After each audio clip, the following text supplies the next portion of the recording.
Hello, once again, welcome to Grace in Motion Ministries. I'm Charles Womack, and I want to thank you all once again for allowing us into the privacy of your homes. As always shared, we are Grace in Motion Ministries because we believe in the grace of God, and not only that, we also believe that we are surrounded by heroes, Christian heroes. We're referring to persons that are being given callings and missions, and they've been given responsibilities to go and to do things and touch lives and to touch families. Well, of course, I too have again some excellent guests. I'm referring to persons who have actually dedicated their lives and to changing lives and blessing lives. I would like to introduce to you all, as I will tell you a little more before I bring them on, about exactly what they're doing. And they are the spearheaders of an organization that's in Atlanta, Georgia. And not only that, they are actually providing resources that is beyond our imagination for those who are homeless, at risk, etc. I'd like to introduce you at this time to my excellent Christian warriors and heroes. On my left, I'm going to introduce you to Mr. Marion Simpson. Mr. Simpson is the Executive Director for the Young Adults Guidance Center. And of course, next to him is the President of the Young Adults Guidance Center, and that is Mr. Willie Hunter. Gentlemen, welcome to Grace in Motion Ministry. Thank you. Thank you. We're going to go ahead and get this interview started now, and we're going to start with, of course, Mr. Simpson, because I have such a one-on-one rapport with you on a consistent basis, and there are so many things that I'm so admiring as I observe how you handle this organization and program. But my question for you that you share with our viewing audience is, exactly what services do this particular organization provide, and to whom do they provide these services to, sir? Our services provide to the young men of this city a support system, a holistic approach in our delivery. Housing has been one key factor. We provide counseling, individual, group, and family counseling, and life skills training to young men ages 6 to 24. Okay. The housing program provides young men 16 to 21 a structured atmosphere to help them to become independent. It's a foster care component also, a long-term foster care for those young men who are in need of services. Our program provides a 3-step program for the consumers that we serve. Okay, thank you so much, sir. That was a great response. I know that's great insight for exactly what you're doing. But I want to ask this next question to Mr. Hunter. Mr. Hunter, now, tell us exactly what is your role? You are, what do you, I want you to tell the audience exactly what you do, and not only that, where do you see this excellent organization going in the community of Atlanta, or even beyond Atlanta? Well, Charles, I'm the president of the Young Adult Guidance Center, president of the board of directors, and the directors run the corporate aspects of the agency. And I've been board president for a number of years, and the board approves and votes on all resolutions and all recommendations coming from the founder and executive director, Marion Simpson. And we meet quarterly, and we discuss all of the business. We pass the budget, and we approve of applications for grants, for applying for applications, line of credit, anything dealing with the corporate aspects of the Young Adult Guidance Center. That's what the board takes care of. And we hear a report from the executive director, and our executive director usually makes a report and recommendations as to what we need to act on as a board.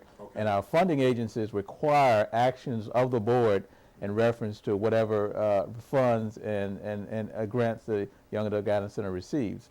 What we see as a board of directors, we see the Young Adult Guidance Center branching off and establishing branch offices in other areas of the city and other areas of the Southeast region. It's such a great concept, and I think that concept is needed throughout the state of Georgia, throughout Metro Atlanta. If you'll notice that we have a lot of young men in that age group, even the sniper suspect was 17 years old. So there's a great need for the services of the Young Adult Guidance Center to strengthen the family and to build manhood. And this is one of the goals and one of the one of our goals and one of our basic tenements that we built the Young Adult Guidance Center on is strengthening and providing life skills and support for young men who are at risk, because at 12 years old, you won't be able to stay in the shelter as a male. So there was a gap in that, between the time they turned 18, from 12 to 18. So we stepped in. Mr. Simpson saw this vision and stepped in to fulfill a need. So we don't have enough room to take in all of the clients that we need to take in. So we see in the future that the Young Adult Guidance Center concept will expand and permeate the Metro Atlanta, state of Georgia, and Southeast region, because there is a great need for it today. Okay, wonderful, wonderful. I'm going to quickly spit off that same question and ask from a more technical perspective, Ms. Hunter. Now, the policies that are implemented for this group of young boys, is it something based on what you have seen to work, your own personal experiences, or are there some technical policies that must be placed in their proper place, say a model that you've seen before? How do you come up with the policies that best suit this group of boys that you're working with? Basically, our executive director, Marion Simpson, has experience and been involved in this type of work for a number of years, since he left Fort Valley State College and Salvation Army, Georgia Regional. He's worked in a number of places and has observed a number of things and a number of policies and procedures that he felt that should be implemented when we set up the Young Adult Guidance Center. So we have things in place, and we do counseling, emergency, crisis intervention, counseling, emergency shelter. You have to teach people life skills. Remember that maybe when you were growing up, you had parents that taught you these things, and you learned these things either between the church, you learned them at school, or you learned them in the community. But a lot of people are not getting this information and not getting this kind of teaching. So what we are doing is we're providing that parent type of situation, instruction environment, where an individual can learn to be a productive citizen of society. We must be registered voters. We must maintain bank accounts, save our money, and have gainful employment and pursue our education. So the Young Adult Guidance Center is, in fact, providing these types of services to those clients, those young men between the ages of 13 and 21, 22, that were not able to get that. So it's shocking today, but you might look in society and find out that a lot of people are not getting this information. They're not getting this kind of instruction and training. So the Young Adult Guidance Center is specifically in place to meet those needs. And this is why we were established in the first place, was to meet those needs. So the model that we're using, Mr. Simpson and others, in consultation with other people, getting advice from the board and from other people, put in place a system and a structure that we felt would be beneficial to each client that matriculates through the program, through the stages of matriculation. And that's how it's done. Beautiful, beautiful. And, and I can respect and relate to that, because I know growing up in the inner city myself in Miami, Florida, there was Larry Little, who played with the Dolphins, that actually had this camp for little boys who didn't have daddies. And that was the stepping stone to going off to do greater things. And I know just the other day, Mr. Simpson, I was sharing with you about a mother who was interested in getting her 3 boys in the program. And she actually said, it is so good to know that someone is finally giving back. And I think that's a powerful statement, especially from a parent. However, I would like to ask you this question, and that is, I know, based on just watching you do what you do, that there is an intense inspiration, a love that you have for what you do. What is it that inspired you to dedicate your life to the inner city youth of Atlanta, Georgia? I think it was basically from my own childhood. I remember seeing my mother being beaten. And we often wondered, why was she staying with my father? But she told us the story of her mother, who left her husband, and she and her brother being homeless from house to house. And she pretty much didn't want us to face that same circumstance. So she took it, and she was a battered woman. And basically, from that experience, it was left subconsciously on my mind. Through the experiences that I had through my early adult life in experiencing substance abuse. I think God helped me to realize that I could make a difference. And I think I received a clear picture of what I could do, and I accept that as a calling. It was grace from God, and I think that God allowed me the opportunity to be experienced in the area of social science and social work. to see that there was an unmet need with our young men, and particularly the single-parent mother with sons who need a support system in place for her to teach those sons how to be young men and strong, respectable citizens. I think that through seeing myself and looking at my past experience in life helped me to help other people to mirror their opportunities in life. We see so many people and so many unmet needs. We have to have insight, and I think it comes spiritually. You know, education is one thing, but you know, food is another thing. But then to be motivated to go out and get education and to get food leaves a gap. And I think that the spiritual development will help the young man to overcome his problems in this society. Okay, beautiful, sir. Also, I don't know, I haven't seen too many, I would say, organizations that have been in place that have not been oversaw by the larger hierarchy, but to have brothers that are actually in the system making things happen for our young people. How, and I say that just to say that, you know, when you have your hands on something and have the freedom to take a program to where you think it should be for the young people you're actually servicing, is there a need for more programs of this capacity in the community? And should people really look at what you're doing and think about ways that they can assist? I think that there's a need for more programs. Of course, I, for one, know that we serve up to 290 kids housing in the area of housing alone, and over 150 kids outreach, those who receive the kind of intervention and individual group and family counseling. Of course, the need is great because we are seeing a lot of single-parent mothers with no strong support system in the household. We are also seeing young men not getting the kind of guidance that they would need to become strong fathers. So it's a continuing cycle. The need is great. We are not seeing too many adoptive circumstances with our youth. Just for one circumstance, we're looking at 65% of the population in foster care being black. Something is not happening here. We are not adopting our kids. We are not supporting our family members, and majority of these young people who are facing drug circumstances, these kids are been put into the foster care system. Nobody, aunt, grandmother used to come to the rescue and take care of that child. Yes, we're seeing that diminishing through the system.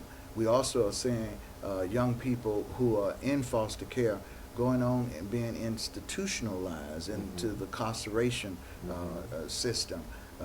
So that's a destruction of the family.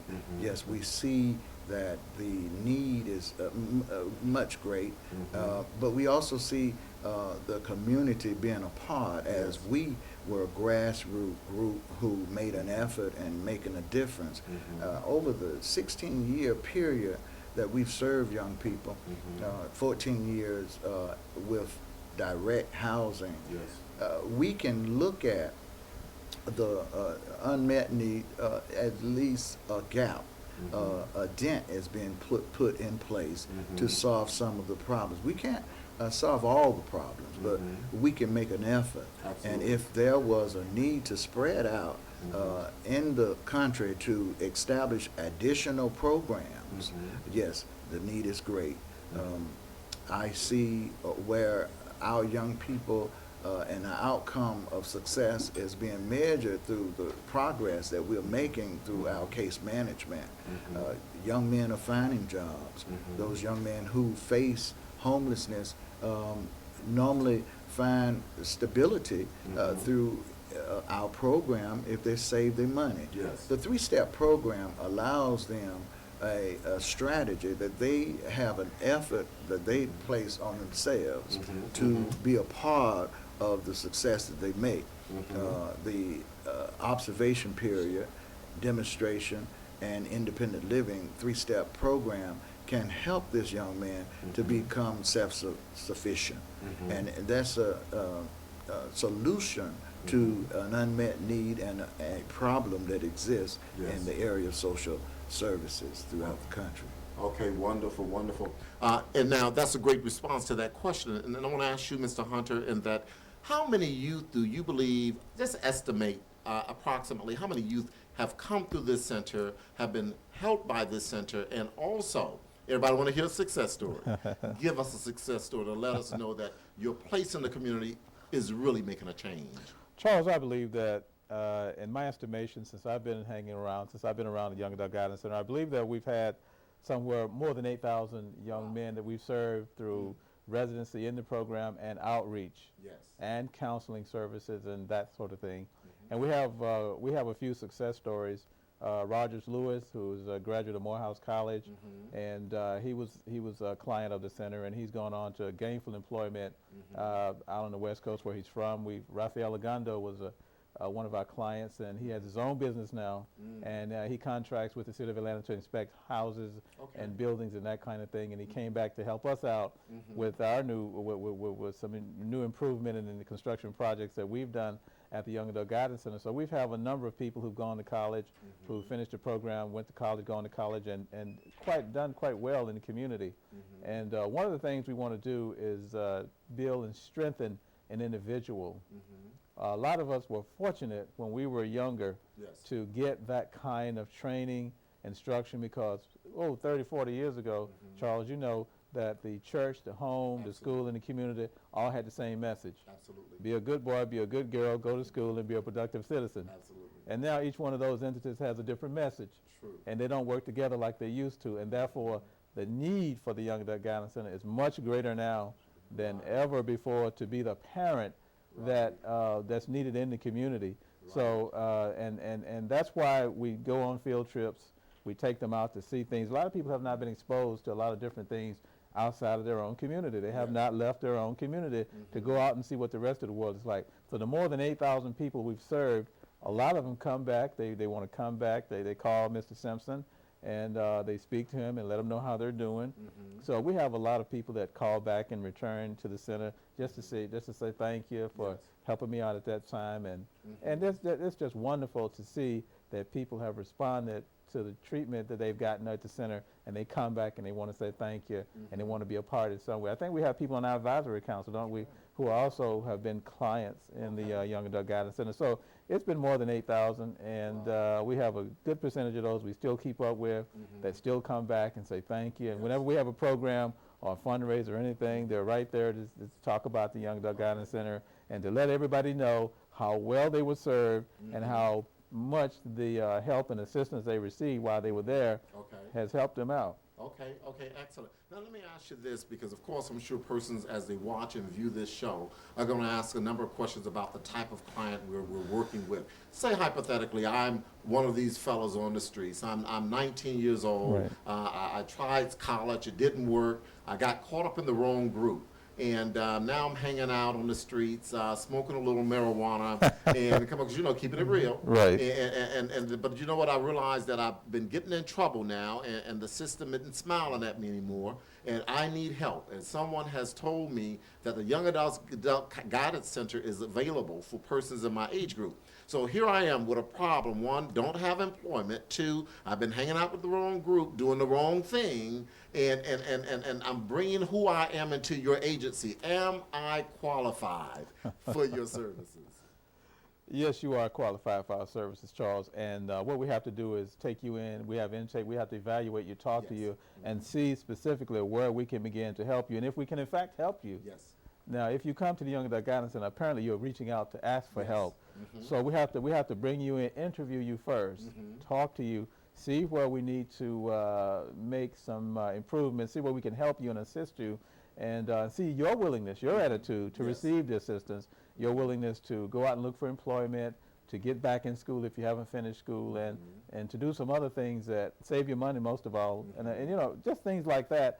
You are qualified for the Young Adult Guidance Center, but you have to have that willing spirit and that attitude to want to change, to want to receive the help that we're offering you. You've got to want to receive it, and receive it with good attitude, and to follow rules and regulations. A lot of people in trouble, Charles, because they don't follow rules and regulations of the home. They have no structure.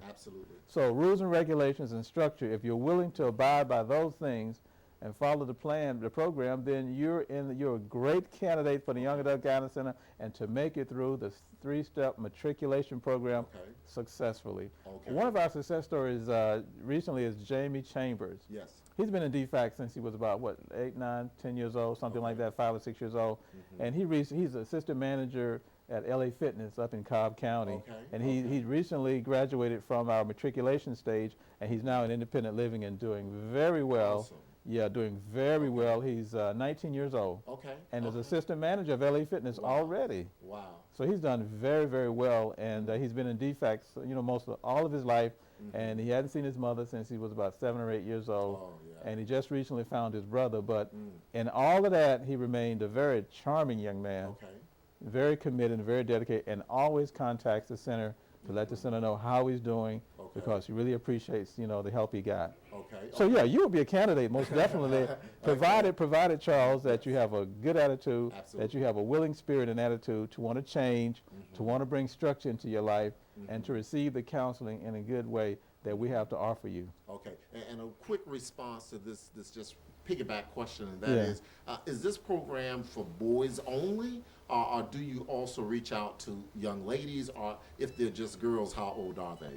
We have, this is a male program in the residential program, but our outreach is to females and males. The outreach clients, we have males and females involved in that. But generally speaking, you know for a fact in the black community, our problems are with the male population that need the most help.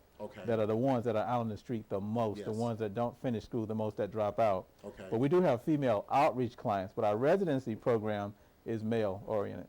Excellent.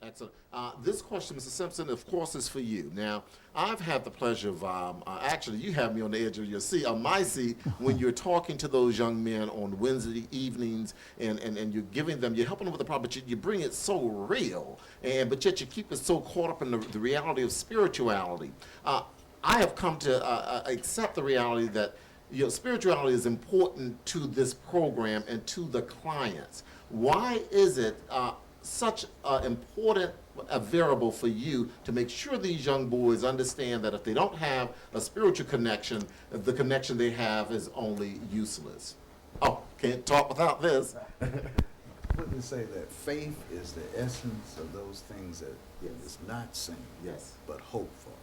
It's very, very important. May not be that same way, but it's very important that the development of faith takes place. And, we learn, we grow up, we eat, we sleep, but we have to have a desire within ourselves to want to make it. It's similar to the story of the prodigal son who was once lost and was found, but they found themselves. They looked at the circumstances, they developed some insight within themselves to provide a solution to their problems. They were the healers, and they were the physician in that circumstance. And we must find out that there is no Superman coming to take us from circumstances, that we are within ourselves the Superman, and that must be taught to us constantly, and we must be surrounding ourselves with people who think that way. In order to succeed, we must have an insight of what we want to succeed in, and to come out of the social ills that exist with these young people. They must come to the fact of forgiving themselves. Many times we have young people who are not progressing because they still have animosity and hate for their parents who wasn't there when they needed them. And I think that that is the understanding that they have unnecessary baggage within themselves. Sure. Michael Jackson said that if they take a look in the mirror and make the change, so they must see something wrong with themselves. Like Willie was saying, if they decided to come to the agency, well, then they took a look at themselves and said that they needed help. One thing in my substance abuse, and I was substance abuser sociably, and I wanted to tell somebody, but something in me didn't want anybody to know that I was a substance abuser. So it was that fact that made me wanted to tell God. So I had a belly of the whale experience. Okay.